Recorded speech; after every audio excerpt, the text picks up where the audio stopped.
Bon après-midi tout le monde, je suis tellement contente de pouvoir me joindre à vous aujourd'hui. Vous me manquez tellement et j'ai tellement hâte de vous revoir.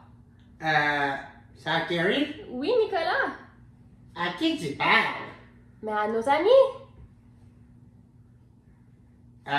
Sœur Carrie? Oui?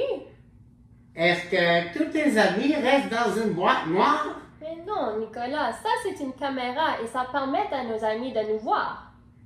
Ah! Oui! Ben, bonjour tout le monde! Alors, comme vous voyez, Nicolas est ici avec moi et aujourd'hui, nous allons vous raconter une histoire biblique. Mais avant qu'on commence avec notre histoire biblique, j'aimerais qu'on prie ensemble. Alors, les amis, vous êtes à la maison, alors soyez pas gênés d'élever votre voix. Vous pouvez élever vos mains, vous pouvez prendre la main à maman ou à papa, ou les deux ensemble, ta soeur, ton frère, et prier comme une famille. Est-ce que tu vas m'aider à prier, Nicolas? Alors, prions ensemble. Seigneur Jésus, je te remercie pour chaque famille qui se joigne à nous aujourd'hui. Seigneur, que tu touches leurs pensées et leur cœur, que cette histoire peut être un encouragement pour eux aujourd'hui. Je te remercie pour ton amour et ta grâce au nom de Jésus. Amen! Amen. Alors, notre histoire se trouve dans le livre de Matthieu, chapitre 14. Sœur Carrie? Oui, Nicolas? T'avais dit que c'était une histoire de la Bible. Mais oui, Nicolas, c'est une histoire de la Bible. Mais c'est qui Matthieu? Oh, mais Matthieu, c'est le nom de un de les livres dans la Bible. Parce que, tu vois, la Bible est faite de 66 livres. Et un de ces livres, c'est Matthieu. Ah! Oui. OK. Alors, le livre de Matthieu, chapitre 14, et nous allons commencer à lire au verset 22. Alors, lisons ensemble. Aussitôt après, Jésus fit monter les disciples dans la barque pour qu'ils passent avant lui de l'autre côté du lac, pendant que lui-même renverrait la foule. Après l'avoir renvoyé, il monta sur une colline pour prier. Et quand le soir fut venu, il se tenait là seul. La barque était déjà à une bonne distance de la terre. Elle était battue par les vagues, car le vent soufflait contre elle. Et tard dans la nuit, Jésus se dirigea vers ses disciples en marchant sur l'eau. Quoi?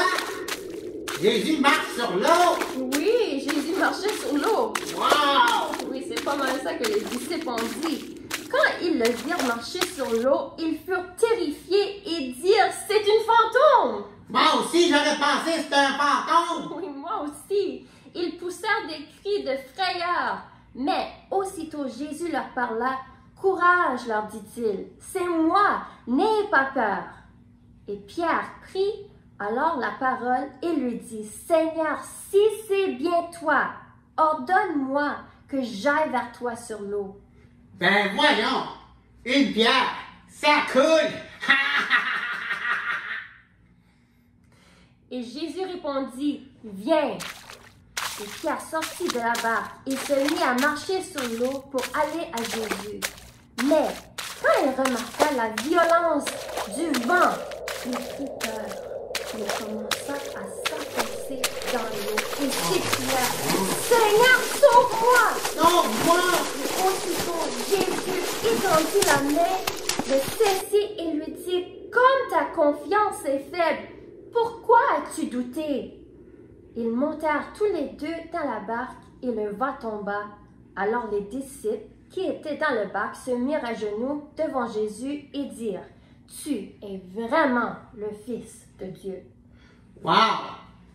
Quelle histoire impressionnante! Oui, la Bible est pleine d'histoires impressionnantes comme celui-là. Mais aujourd'hui, les amis, j'ai un petit exemple pour vous. Parce que, est-ce que c'est facile de marcher sur l'eau? Ben non! Non, il n'y a pas beaucoup de choses qui peuvent flotter sur l'eau. Ici, j'ai une trombone, les amis. Une trombone, tu penses que ça flotte, Nicolas? Ben oui! Oui, on essaye? Let's go! OK. On va voir si ça flotte. J'espère que vous pouvez voir, les amis. Moi, je vois bien. Ouais. Oh, Oh! celui-là n'a pas flotté. Oups! Non, celui-là non plus. On essaye une autre couleur. Allons-y. Peut-être un verre, une bête. Flop. Flop. Ok, attends. Moi, j'ai une petite truc que j'aimerais essayer. OK. Vous voyez, j'ai pris une trombone et je l'ai pliée un petit peu. Et là, je vais prendre une autre trombone. Et je vais l'appuyer sur l'autre trombone. Penses-tu que je pourrais le faire flotter comme ça? Mais non. On va essayer.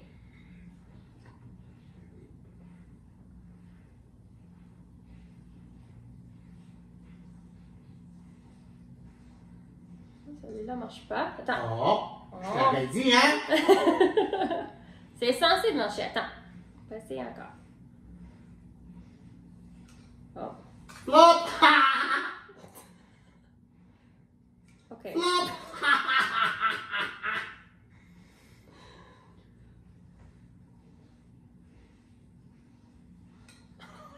Flop.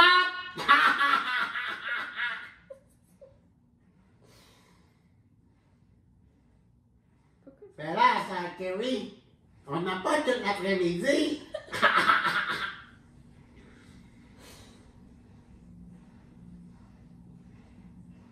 Wow! Ben voyons! Parce que comme quand Pierre s'est appuyé sur Jésus, il était capable de marcher sur l'eau. Wow! Et c'est pareil comme cette trombone. Lorsqu'il s'appuie toute sa pesanteur sur une autre trombone, il est à mesure de flotter. Mais, qu'est-ce qui s'est passé dans notre histoire? Il y a une tempête. Il y a eu une tempête! Et Pierre a eu peur, parce qu'il a vu le vent et les vagues. Et la doute a rentré dans son cœur. Et regardez qu'est-ce qui arrive lorsque la doute vient. Wow! Ça fait couler. Wow! Alors, qu'est-ce qu'il faut faire pour être en mesure de flotter? Se laver les mains? Se laver les mains? Oui, non. Ah! C'est s'appuyer sur Jésus. Ah, ben oui, c'est ça que j'allais dire. Alors, les amis, comme dans notre histoire aujourd'hui, on se ressent un petit peu dans une tempête et ça amène beaucoup d'émotions. Oui. On reste à la maison, on visite pas les amis, on fait pas les activités qu'on fait normalement et ça amène les sentiments mélangés. Peut-être un peu de tristesse, peut-être un peu de peur. Mais qu'est-ce qu'on peut faire durant cette tempête qui nous entoure? On s'appuie sur Jésus parce que Jésus est toujours là avec nous. Alors, quand que tu ressens ces émotions, vous pouvez demander à maman et papa pour prier avec toi. Parce que si on continue à mettre notre confiance en Jésus, ça va bien aller. Wow! Mais là, tu sais quoi, Nicolas? Quoi? L'église est prête à commencer. Yay! Et j'ai tellement hâte d'aller louer. Est-ce que vous allez louer avec moi, les amis? Moi oui, moi oui, moi oui! Ok, à tantôt. Au revoir! Je vous aime. Bye. On vous aime, bye!